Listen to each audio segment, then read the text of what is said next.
ଏଣିକି ଛାତ୍ରଛାତ୍ରୀ ବିଦ୍ୟାଳୟକୁ ନିୟମିତ ନ କଲେ ଘରକୁ ଯିବେ ସ୍କୁଲର କର୍ତ୍ତୃପକ୍ଷ। ସ୍କୁଲର ଗଣଶିକ୍ଷା ବିଭାଗ ବଡ଼ ନିଷ୍ପତ୍ତି ନେଇଛି। ଏଣିକି ଛାତ୍ରଛାତ୍ରୀ ବିଦ୍ୟାଳୟକୁ ନିୟମିତ ନ କଲେ ଘରକୁ ଯିବେ ସ୍କୁଲ କର୍ତ୍ତୃପକ୍ଷ। କାହିଁକି ନା ପିଲାମାନେ ଉପସ୍ଥିତି ଅଛନ୍ତି ବୁଝିବେ ସ୍କୁଲ କର୍ତ୍ତୃପକ୍ଷ। ଏନେଇ ସମସ୍ତ ଡିଇଓ ବିଇଓଙ୍କୁ ଚିଠି ଲେଖିଲେ ସ୍କୁଲ ଓ ଗଣଶିକ୍ଷା ବିଭାଗ।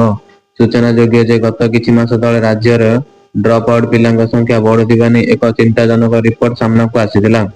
ଅନେକ ସ୍ଥଳରେ ପିଲାମାନେ ପଢିବାକୁ ଅନିଚ୍ଛା ପ୍ରକାଶ କରି ପାଠ ଛାଡୁଥିବା ଏହି ରିପୋର୍ଟରେ ଦର୍ଶାଯାଇଥିଲା।